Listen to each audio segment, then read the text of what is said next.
Hi, this is Sarah Mikesell with the Dairy Site, and today we're here with Brian Lindsay. He is the director of the Dairy Sustainability Framework based in the UK.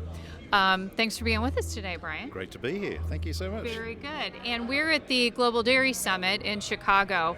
And I want to start out by having you tell us a little bit about the sustainability framework. I said you were based in the UK, but it is a global organization. Absolutely. It's been established by the dairy industry. It's about monitoring and reporting our continuous improvement and sustainability across the globe. So we're currently reporting on 30% of global milk production, and that's over 50% of global formal milk production that goes through the processing process. So yes, absolutely global and pre-competitive and collaborative. So we don't get in the competitive space at all. It's about aggregated data, building the narrative to demonstrate dairy's being proactive in its sustainability activities. Very good. And you spoke on a sustainability panel today. Tell us a little bit about your message. Well, the message was about how we need to think outside the box. So often in sustainability, we talk about single issues, greenhouse gas emissions, water. We've got to think about how we, in our activity and trying to improve sustainability, can actually get more wins than actually what if we just focused in one particular criteria. The DSF has 11 criteria, and we encourage our members to just look beyond the individual criteria you're prioritising working on, and trying to say, okay, well, if I solve this here, maybe I can solve that over there as well. Looking for 1 and 1 equals 4 or 5 as opposed to 1 and 1 equals 2.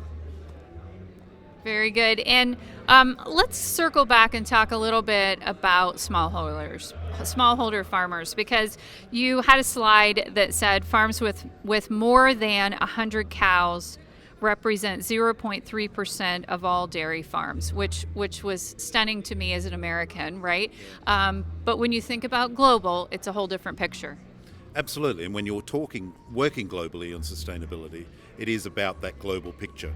So maybe incremental change in the more developed dairy economies, but it's the emerging dairy economies where we can have the greatest impact, be that livelihoods, be that economics, be it milk production, be it greenhouse gas emissions. So how can, as the dairy sector, how can we use the knowledge and the technology we have, take that to the emerging dairy nations, adapt it, help them identify ways to incorporate that into their production systems, but importantly, monitor the impact we're having and making sure we're making a difference.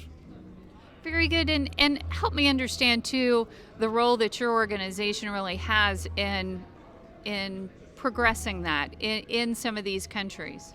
So, yes, we're a monitoring and reporting framework. So each year a DSF member has prioritised the sustainability criteria they're working on. We have an indicator for each of the criteria, and they need to report to us once a year on their progress on that indicator. We then aggregate that data. We never talk about any one company or country. Right. We talk about dairy globally. We don't specify where. It's about dairy being a collective and responsible industry producing great nutrition. But another thing we do is we build platforms. We're about aligning and connecting the dairy sector. How do we help dairy farmers or dairy industries in different parts of the world based on knowledge generated elsewhere? I often talk about a water project in Israel. May just help dairy farmers in California or Australia. It's about sharing that knowledge at a pre-competitive level. Competition's in their products. Sustainability to the dairy sector is about pre-competitive activity, and how can we all move forward together progressively. Very good. And I'm going to shift gears on you for one final question here. You've been at the conference all week. You know, what have you heard that has surprised you, or that's really, I guess, maybe changed a perception that you had? Has there been anything that has, there's people here, from I understand, more than 60 countries, right? Yeah, over 1,100 people. And I believe we're given 2 ears and 1 mouth for a reason. We're here to listen and learn and connect, because we are a global industry. We're 1 billion people strong, 133 million dairy farmers globally. And by coming together in forums like this, it starts that relationship building. Those of us who tried to start projects during COVID on Zoom, it's very difficult to kickstart work over a virtual platform. Relationships are important. What surprised me, I still think we have this focus on Greenhouse gas emissions. Okay, it's important. We're doing stuff about it. We've got more to do. But we've got to look at the wider picture on the work we're doing on greenhouse gas emissions, but how can that help us in other sustainability areas? Because dairy has a good story to tell. Right. It can lift people out of poverty. It helps livelihoods. It provides great nutrition, enables kids to go to school. We've got a good story, but we've got to think wider than just the specific sustainability issues. And I think I've got a job to do to help our industry move forward. Very good. And one final comment. I mean, I can't remember if it was you or someone else said, greenhouse gas emissions, like you said, are one component of it, but it's going to take a lot of different opportunities, really, right, to make a difference. Yeah, there's no broad brush solution. And the work we've done in the Pathways to Dairy Net Zero project is we've segmented dairy typologies around the world. We've got about 6 different type of farming system. We want farmers to be able to look for the options that are right for their farming system. Right. So if you're a pastoralist system in Africa, you might look at genetic improvement or feeding.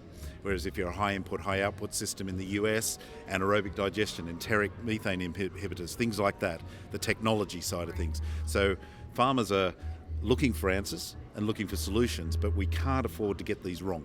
So what we're doing is guiding our farmers. We're making a statement about we want to be net zero, but we're also helping them make the right decisions on their farm because we can't have too many crop failures. Very good. Well, thanks so much for all the information today, Brian. Thank you for the opportunity. This is Sarah Mikesell with the Dairy Site.